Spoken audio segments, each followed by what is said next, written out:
Makanya tolong jenengan dulur-dulurku yang sudah kadung ngomong aku nasabi Rasul, aku duriyai Rasul, tolong koreksilah hati kita, sudahkah makrifat pada Allah ataukah masih wujud selain Allah itu masih wujud.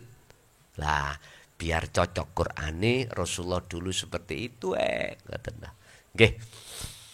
Bapak Ibu hadirin jamaah rahimakumullah, kesimpulannya yang dimaksud uswatun hasanah, Rasulullah memberikan contoh itu dalam ayat lain dikatakan rahmatan lil alamin, illa rahmatan lil alamin. Lewat 3 perkara ini. Lah sekarang kita gak usah bahas aku apakah ono garis ke Rasul atau tidak, gak usah. Sing penting bagaimana kita menyontoh kanjeng Nabi. Yang kanjeng Nabi sudah kasih contoh kita untuk bagaimana kita bertemu rahmat, bertemu Allah, masuk dalam akhirat sebelum datangnya akhirat, dan menjaga zikir dengan benar supaya bisa bertemu Allah Subhanahu wa taala. Bapak Ibu, alhamdulillah kula niku mulai dina niku pun Mbah Yai kula pun fresh melih. Nggih. Kalau wingi kula lagi loyo ngeten. Sampak garwa kula mek ngeten. Kalau dek wingi meh ajenge mboten berangkat tenggene Tambak Wedi. Ya alhamdulillah nyonya niku sanjang mendukung kula. Kula niki ikhlas bi sampean mantuk dadi mayit. Ngoten nek. Dadi wus tambah semangat kula. Berarti mati kula mboten digandoli, lah ngoten. Wis penak. Ya wis urusan mengke nek pancen ya garwa kula rabi maneh ya tak wedeni ngoten. Pun. Hati kula piyambak dapat semangat dari Nyonya, dari Umi, di mana kami kemarin itu hampir saja nggak berangkat karena saking payah. Mantun dugi Banyuwangi dinten Kemis langsung geser datang Jember geser langsung Jombang geser melih datang pun di Jawa Tengah, Boyolali geser melih datang Sragen Malang langsung minggat datang Bekasi mudun dinten Senin kalau Dewi langsung datang Surabaya. Kula nggih mengkis toto apa gak ngoten lho. Tapi garwa kula sanjang, kula ridho jenengan mantuk dadi mayit. Langsung cekekal kula, semangat tambahan. Wah nggih. Alhamdulillah niki wau Allah kasih 100% semangat melih, sehat melih. Pun masuk dalam sesi tanya jawab. Barangkali jamaah ada yang ingin bertanya atau para senior yang memberikan tambahan lagi atas keterangan uswatun hasanah. Monggo.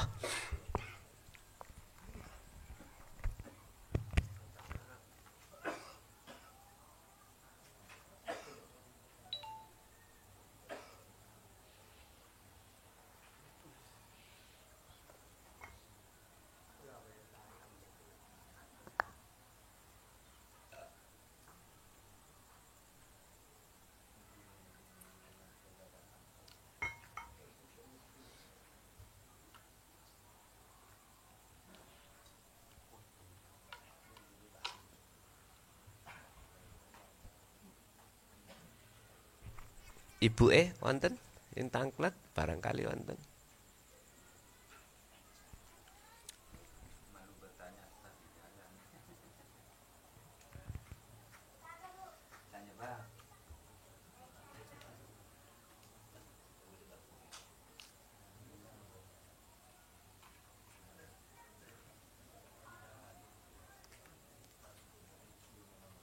Eten iki berarti paham sedaya. Sampun nggih? Monggo.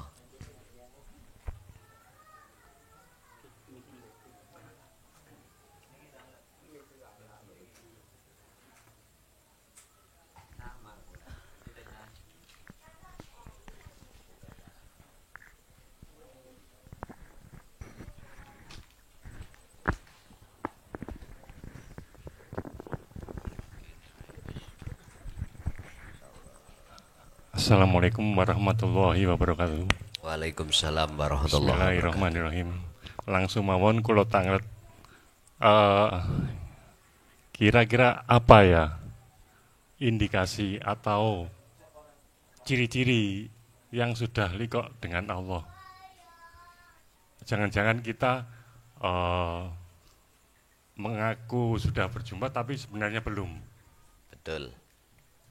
Itu aja. Terima kasih. Assalamualaikum warahmatullahi wabarakatuh. Waalaikumsalam warahmatullahi wabarakatuh. Ciri-ciri atau tanda-tanda seseorang itu betul-betul sudah liqo bertemu Allah adalah pertama, la yarawna li anfusihim syai'an. Dia nggak ngaku-ngaku bertemu. Bagaimana mungkin dia merasa bertemu pada Allah, lawang dirinya sudah tidak ada? Apa mungkin perkara yang tidak ada bisa bertemu yang ada? Mboten mungkin toh? Mboten mungkin. Justru bal yusyahiduna annal fa'ila huwallahu ta'ala. Justru yang bertemu Allah yang bertemu pada Allah itu Allahnya sendiri. Rasa keakuan makhluk dalam dirinya sudah tidak ada. Gak mungkin dia ngaku. Kalau seseorang ngaku-ngaku, ada yang ngomong aku ketemu Allah, bohong. Ya, itu bohong. Gak ada. Orang yang bisa bertemu Allah gak ada.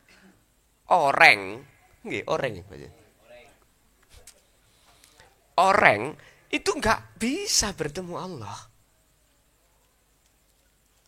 Sudah.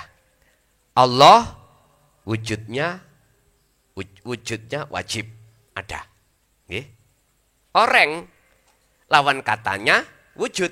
Adam berarti tidak ada.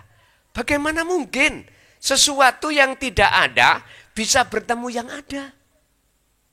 Wis ta, sampai ngen-ngen sampai akal sing werdas mboten masuk. Bagaimana mungkin sesuatu itu bisa bertemu, sesuatu yang tidak ada bisa bertemu yang ada? Bagaimana mungkin kaifa yutasawwaru? Apa mungkin kulla syai'in, saben-saben sesuatu selain Allah itu bisa menutupi pada Allah? Gak mungkin. Karena sesuatu selain Allah itu tidak wujud. Kados ngeten, Pak. Antara kula ambek jenengan, sami-sami sing wujud. Misalnya iki akal. Selain saya dengan jenengan itu sudah tidak ada. Apa mungkin bisa menghalangi saya untuk saya tidak bisa melihat jenengan? Mboten mungkin. Wis niki contohnya serban niki. Iki bukan serban, Pak, mergak cilik. Iki serban gede, tak guntingi tadi papat. Biar jadi serbet. Jadi serban jadi serbet. Tahu serbet nggih? Heeh. Serbet iki nek tak tutupno kula mripat, kalih kula tutupno jenengan, iki sesuatu.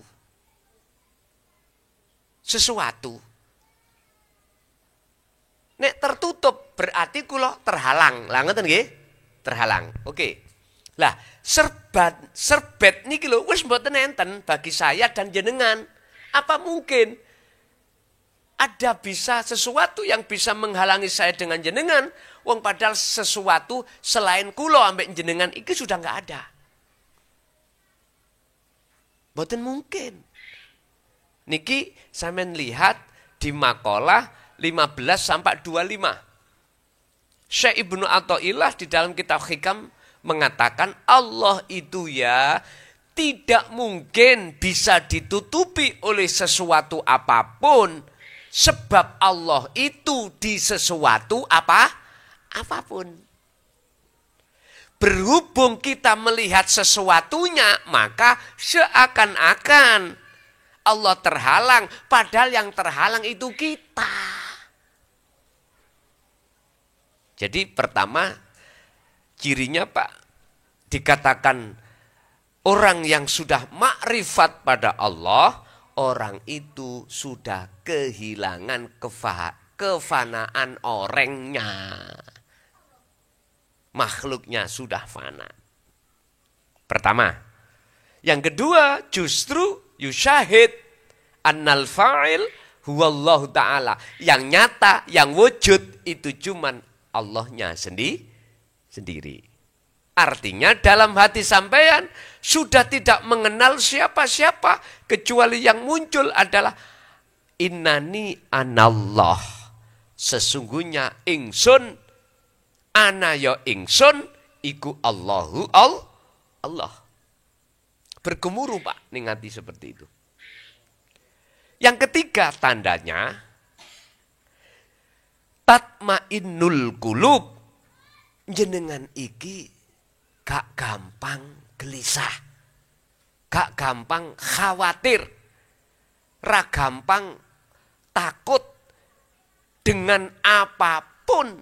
Apapun. Karena selain Allah yang disebut apapun itu sudah tidak ada. Bagaimana mungkin Allah itu akan takut pada selain Allah? Sedangkan selain Allah yang munggu Allah itu tidak ada. Misalnya jenengan iki umpama secara akal. Bagaimana sampai niki takut pada polisi? Walaupun jenengan gak helman, sepedaan gak wedi karena tidak ada polisi. Coba sampean kalau merasa polisi di depan jenengan, ojo helman, ayo ketilang, men. Wedi akhirnya. Berarti olehnya kita bawa helm karena takut dengan Pak Polisi. Lah berhubung polisinya sesuatu itu memang tidak ada di mata Allah, maka bagaimana mungkin Allah akan takut pada sesuatu yang tidak ada? Memang ngaji niki bingung Pak, bingung no.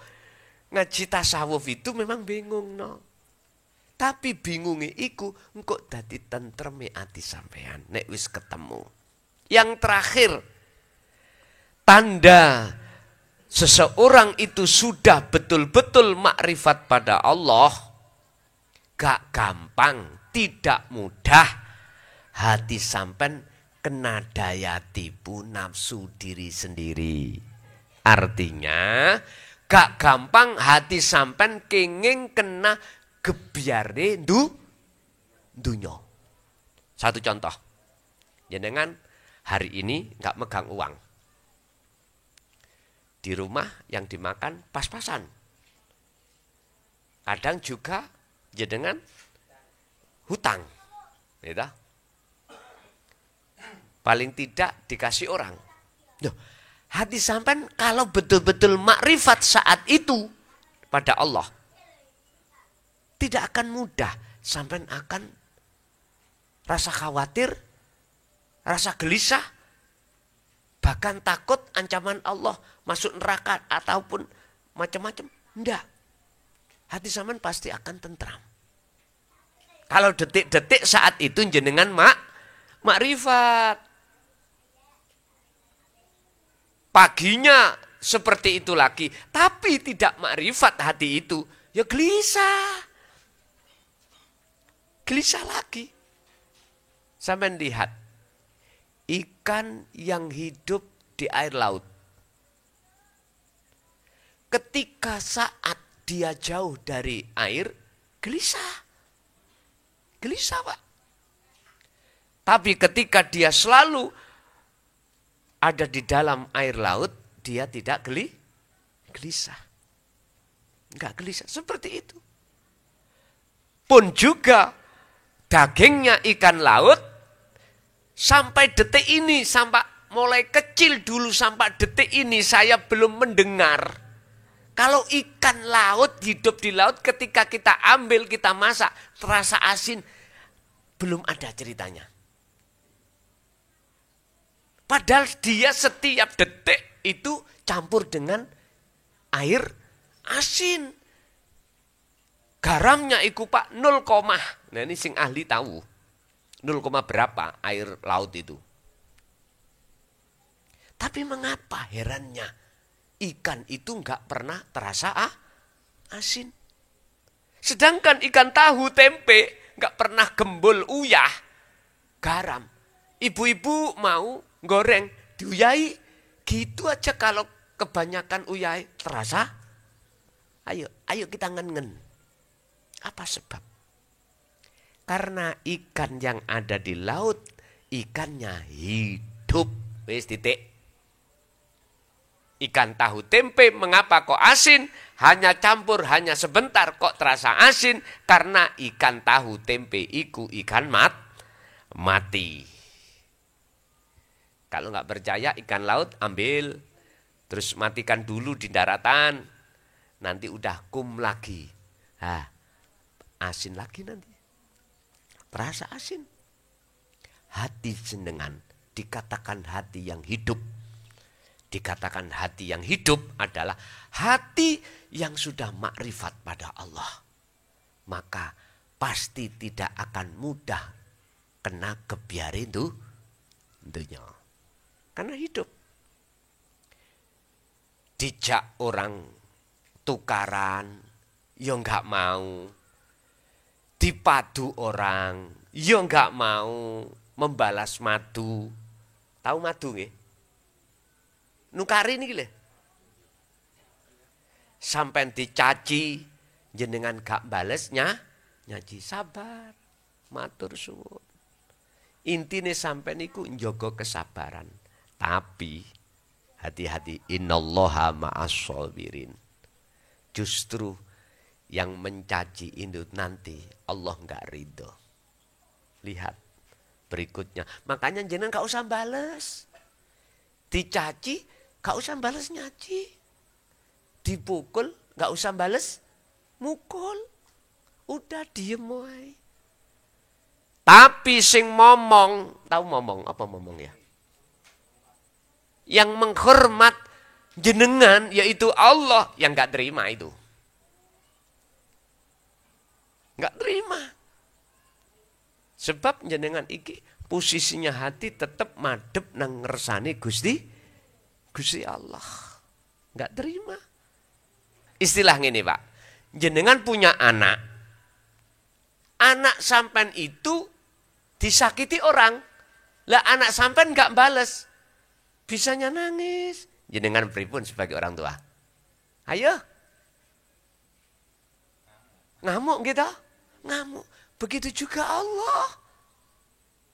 Sing penting jenengan kali kula niki ngikuti Kanjeng Nabi niki. Yarjullaha. Pertama adalah bagaimana caranya jenengan iki bisa bertemu Allah, otomatis pun buruk iki kemana-mana sampai bawah. Sampai bawah. Terus yang kedua jenengan iki bisa masuk di dalam alam akhirat. Yang ketiga bagaimana jenengan iki menjaga zikir sebanyak-banyaknya. Jadi Pak, tidak ada orang yang betul-betul dikatakan makrifatullah di mata Allah itu dia ngaku-ngaku dia ketemu Gusti Allah. Nggih, lanjut.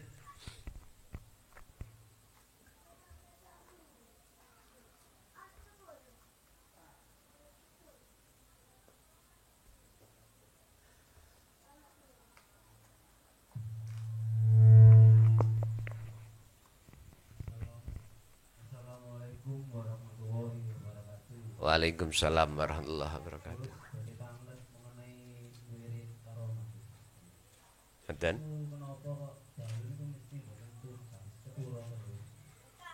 boten tuntas alias keturun. Boten.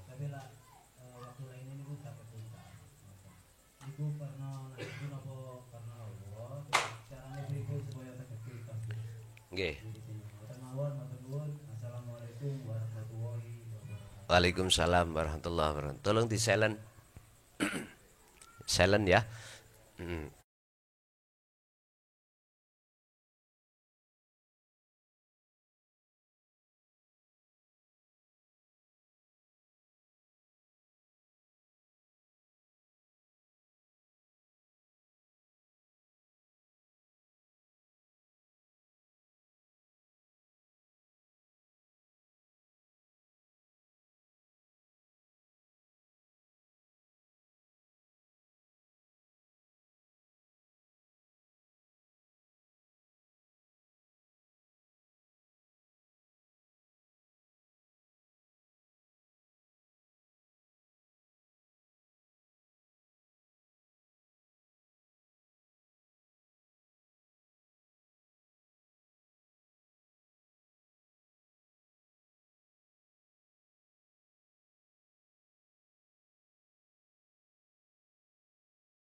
orang desa, Pak ya. Tapi kalau umur 90, sing laki-laki tadinya gagah, ganteng, diwedeni wong, sakti, mandraguna. Kalau sudah umur 90, 100, jalan kaki loh. Nguber anak putunya nggak bisa. Kita itu. Tapi kalau karomah itu Pak, nyun sewu, jenengan lepas, tetap ikut. Jenengan ke pasar ikut, jenengan ke nyun sewu, dalam medan perang ikut, jenengan waktu sholat ikut, semua ikut. Bahayanya jika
Waalaikumsalam. Saya Rosid dari Tambah Asri. Saya mau bertanya Gus, apakah benar ajaran Syekh itu? Karena ada yang benar, ada yang salah. Sampun. Yang kedua, di waktu saya keluar, saya mengalami ada suara begini Gus, suaranya itu bahaya gitu, suara itu apa? Satu, Assalamualaikum warahmatullahi wabarakatuh. Waalaikumsalam warahmatullahi wabarakatuh. Terkait masalah ajaran Syekh Lemah Abang atau Syekh Siti Jenar, saya ada jawaban dua. Ini kalau dipandang orang yang belum mengenal ajaran Rasulullah di jalur dinu tauhid, mesti mengatakan ini enggak benar. Saya maklumi. Karena kita golongan orang orang umum, orang syariat, segala sesuatu itu kita memandang makhluknya. Jangankah Syekh Siti Jenar, Al-Khalat pun dikatakan salah. Sebab munculnya adalah ana al-haq, laisa fi jubbati illallah. Saya ini Allah, aku ini Allah kebenaran. Dan di dalam diri saya itu tidak ada siapa-siapa kecuali Allah.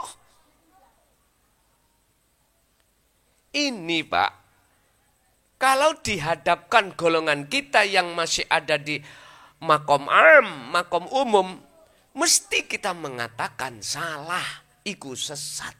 Karena mandangnya kita mesti makhluk. Kita mandang makhluk. Nggak bisa mandang Allah. Sehingga mandang wujud apapun itu makhluk. Sementara kewujudan Allah bagi kita masih kategori gaib.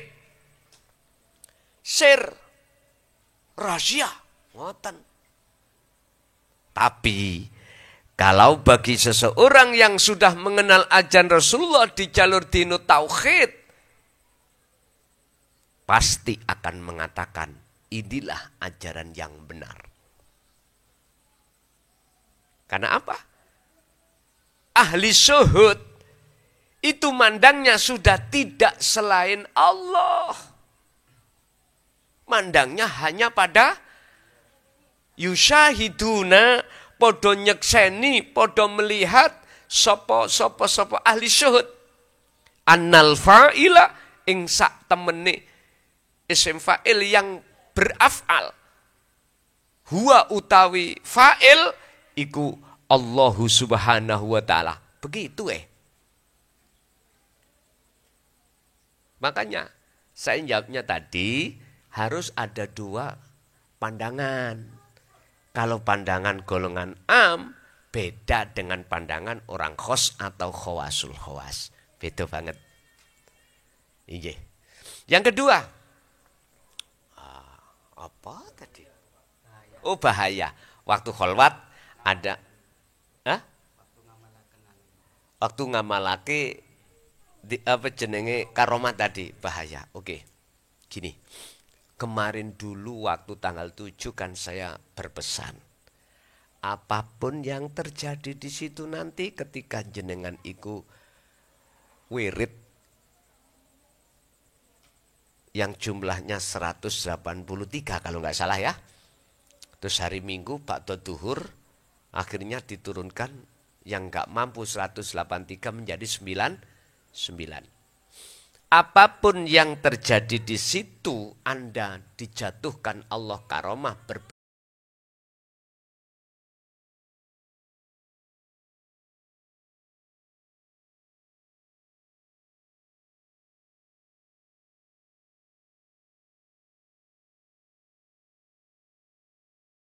Kalau sirul asror itu jalan, jenengan itu sudah tidak merasa makhluk datang itu makhluk.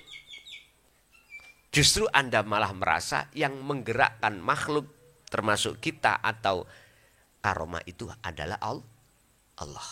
Baru tidak akan lari jenengan. Lah, kok muncul bahaya? Ini ada dua makosid, ada beberapa maksud. Bisa ditafsirkan bahaya buat jenengan manakala itu datang tidak jenengan hati bersirul asrar. Akan jadi bahaya. Bisa jadi itu akan bahaya jikalau tidak jenengan bawa, karena sebentar lagi kita akan menghadapi mara bahaya. Bisa jadi. Lihat nanti petunjuk-petunjuk berikutnya, Pak. Apakah ada petunjuk-petunjuk lain setelah bahaya itu nanti? Masa di depan kita nanti, waktu-waktu Allah kasih tahu. Sebab ngeten, Pak, karomah itu, kalau boleh saya katakan, sebagai panjang tangan Allah untuk menghabari jenengan sesuatu yang akan terjadi. Tapi jangan dimaksud karomah itu yang memberikan kabar. Berhubung jenengan bersirul asror, maka jelas yang memberi kabar itu adalah Allah. Karomah dalam pandangan ruhania sampean sudah tidak ada itu. Nggih, lanjut. Masih ada?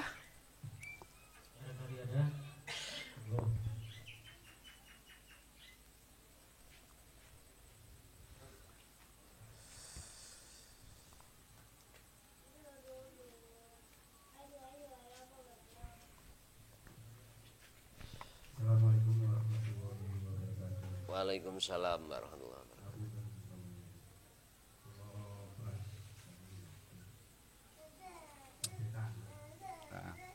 Pada waktu kalau tilem ya. Nah, sampai niki gandeng. Jadi di situ banyak orang bertengkar. Yang kedua kemarin karoma. Saya kirakan acaranya jam 12. Saya kirakan wis berangkat jam 8. Nah, ketiduran setengah jam di rumah. Pondok itu banyak yang datang, kayak pasukan putih itu turun. Di situ saya langsung bangun. Mohon penjelasannya. Terima kasih. Bisa di silent karena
Ada?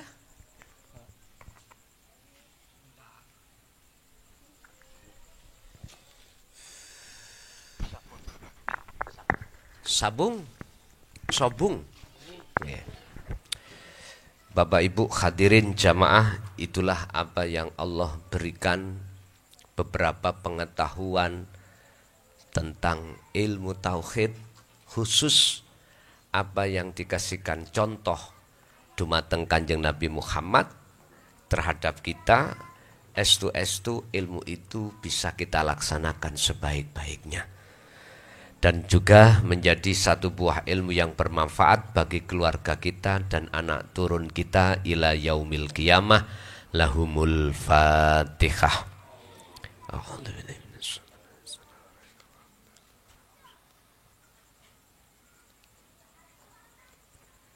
Awal sampai akhir barangkali banyak kekhilafan, kata yang kurang berkenan. Saya pribadi mukhlason, mohon maaf dohir dan batin. Akhirul kalam. Assalamualaikum warahmatullahi wabarakatuh.